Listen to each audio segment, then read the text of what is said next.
Tucker's job wasn't to go in there and be the PhD. His job was exactly what he accomplished. I mean, again, nobody else in the world at this point in time could have done what Tucker did to bring the attention. I mean, he had the help of Elon Musk and X, but the point is, 300 million, the numbers may approach $1 billion by the time this is done.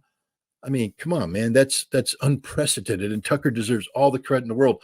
But Putin, throughout this interview, was just looking at him. I mean, look at the body language of Putin. He's just sitting there going, "You didn't the prepare at all." faces. I mean, you could literally take screenshots almost every couple of seconds, and it would, just meme worthy, because Putin's face was so. I mean, he's a very animated, charismatic speaker when he is in his element, but at the same time, yeah, there were just many opportunities for him to make a lot of interesting faces given what he was being. The thing that I've learned about the Russians in interacting with them is they're very forgiving of.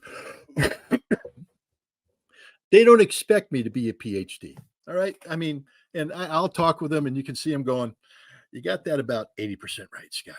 But you got to work on the last 20%. But you tried. That's the important thing. You showed us enough respect to actually try and learn about this. And we respect you for it. We appreciate you for that. We appreciate the effort. You made an effort."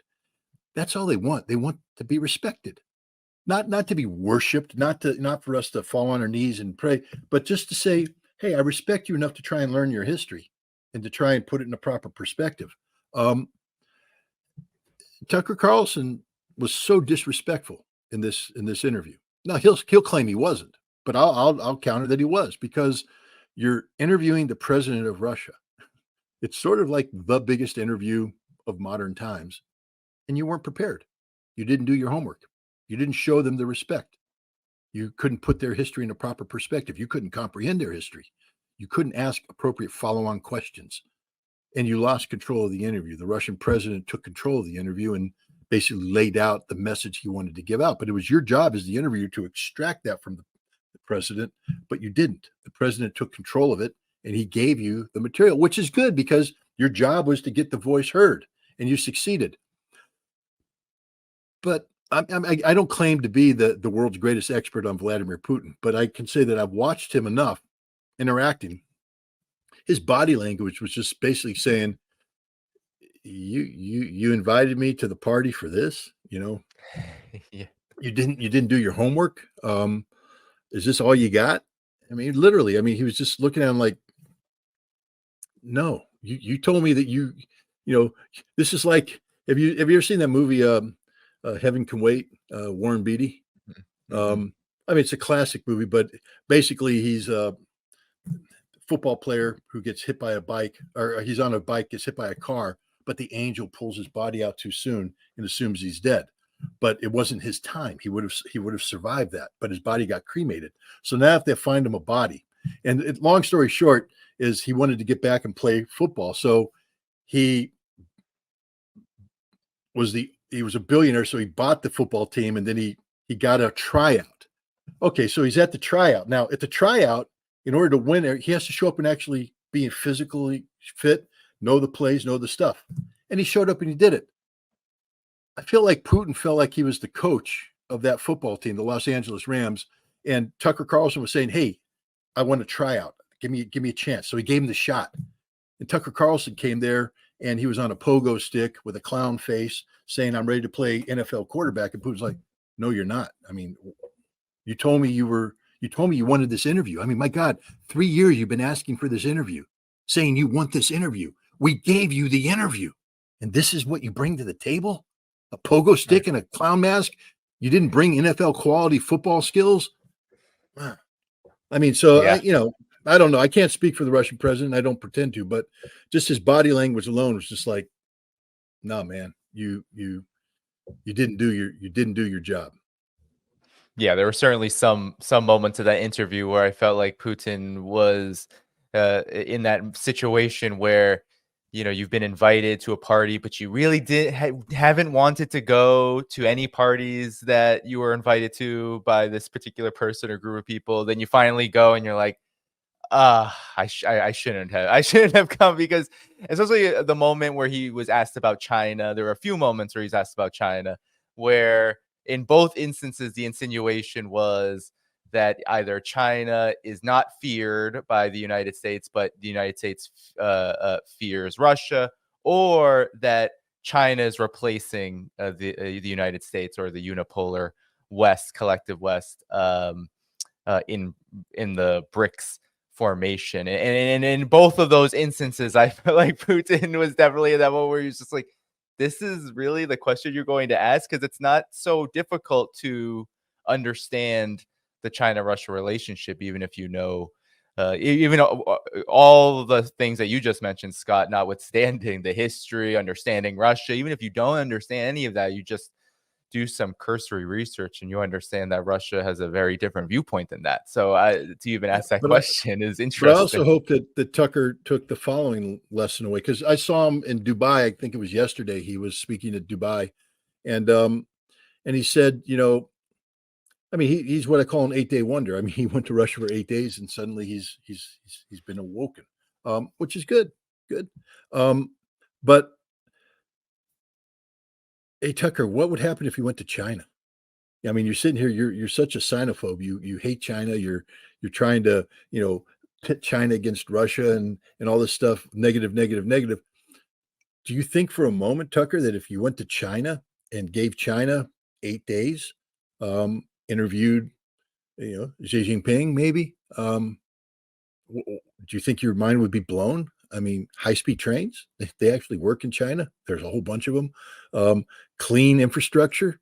I just think that, Tucker, if he's truly open-minded, his next step should be to go to China.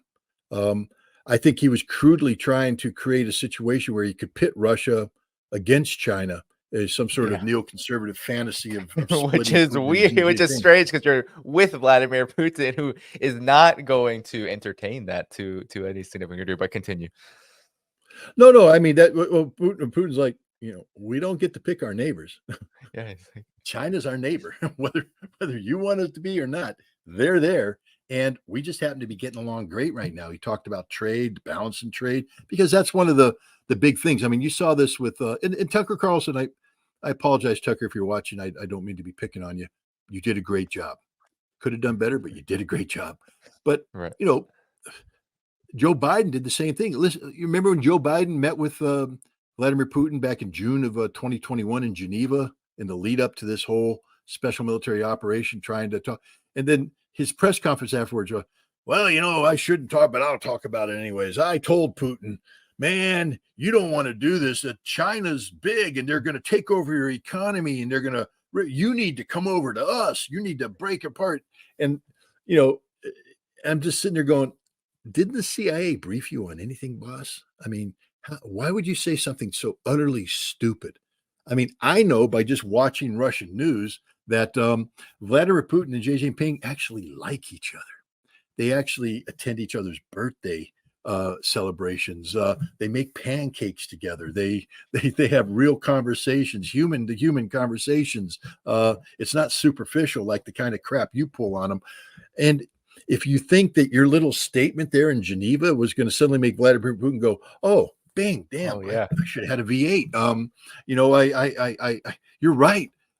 Hey, Lavrov, terminate everything with China. We ain't doing it now. No. I'm going over to America because Joe Biden showed me the light. It's just stupid. It shows a lack of sophistication, a lack of comprehension, a lack of understanding.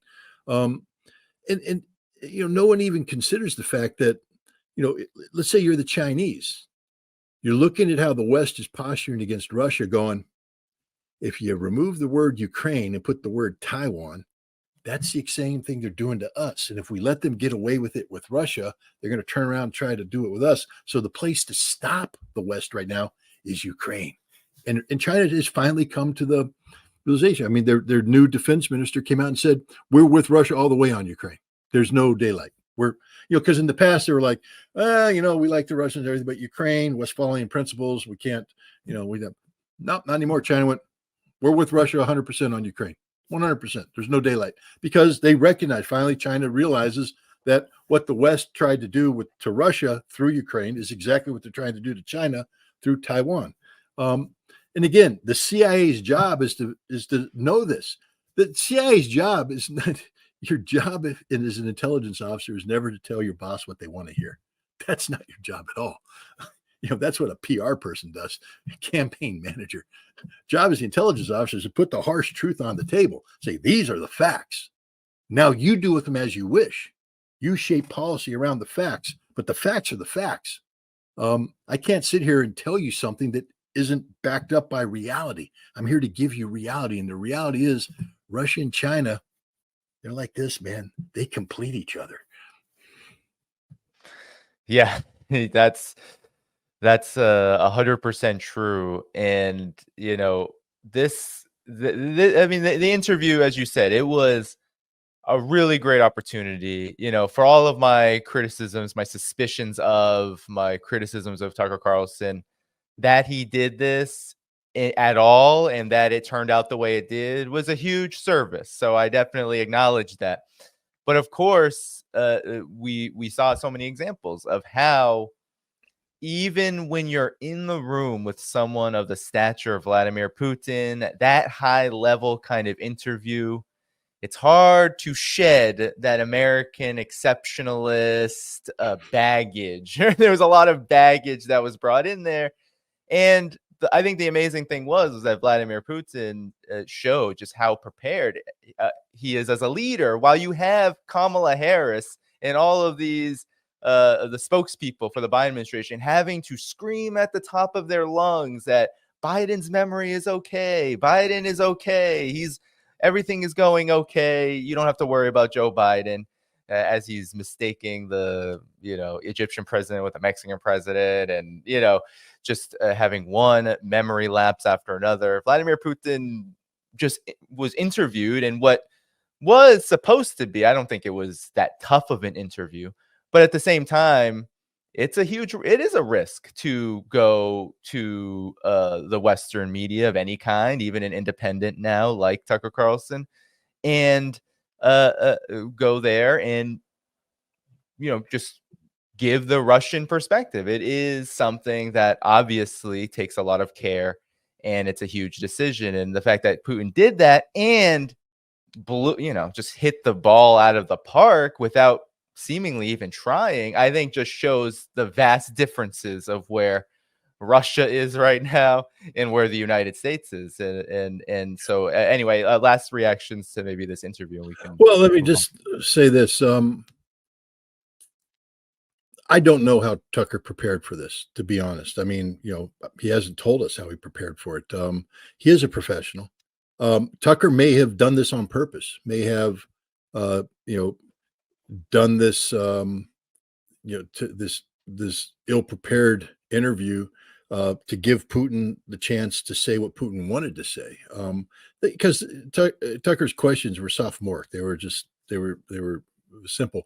But I don't think so. I think Tucker thought that he was prepared. I'll tell you who was prepared: Vladimir Putin. Again, as someone who's been a Putin watcher for 20 plus years, look what Putin did with Angela Merkel. He knew she didn't like dogs. And so Putin comes in all friendly and he brings his dog and has his dog hanging out by her and she's uncomfortable. He threw her off, but it's a test, because if she's a pro, yeah, the dog's there, she's uncomfortable. But now by being uncomfortable, Putin gets to test her to see how prepared she is, how she performs under pressure. I mean, the guy wasn't a KGB agent for nothing. I'm not saying that that's how he approaches everything. It's standard practice. If you're a good politician, every politician tests people. They come in, they grab your hand, the grip of the hand, they pull you in to see how you're doing. They'll put you in an uncomfortable situation to see how you respond. It's a test. And you saw Putin, Tucker asked this question. What the first thing Putin did? Took control of the interview by telling a long history lesson. Now, if Tucker was prepared, instead of interrupting and talking about the relevance of this, he would have come in with a question, and Putin would have went, aha, did his homework. Okay, now he's back. Boom. Now now we're boxing. Okay, because he came in, gave me his jab. I pushed in. I got him in the corner. He comes back with a question. Now we're boxing. Now we're talking. Now I'm going to do this. And Putin would have respected that. But instead, what Putin did is basically said, screw it, Tucker. I'm bringing the dog in the room. And when he did it, I heard you applied for the CIA, but they didn't take you. Yes. Yeah. Tucker's Yes. I mean, and right at that point in time, his Tucker, face, stone face. He did not want to touch that. That was the end. That was the end of Tucker's controlling the interview, and from that moment on, Putin took charge, which is what Putin did. He realized that the guy couldn't box, so he hit him, and then Putin just went on and gave his answer. He kept going. Do you got anything else for me? Because at that point in time, Putin got bored. To be honest, Putin's just like, I thought you said we're gonna have a serious conversation. Do you got anything else for me? Anything else you want to ask? I mean, come on, man, do something. So this was Vladimir Putin's interview, not Tucker Carlson's interview. Vladimir Putin took, and that's important because again, what Tucker did is give Vladimir Putin a stage, an international stage, hundreds of millions of viewers so far, more to come, and people are responding to this interview in a positive way. By the way, Tucker Carlson was getting ovations in Dubai, ovations. And I can guarantee you when he comes back to America, he's going to be getting ovations too. He has scared the living crap, excuse my language, out of the establishment. Because the last thing the establishment wanted was for Vladimir Putin's words not only to be heard, but to resonate. And now Americans who are realizing that they've been lied to by the Biden administration, by the Trump administration, by everybody about Russia, they've been lied to, are sitting there going, wait a minute, we need to recalibrate right now.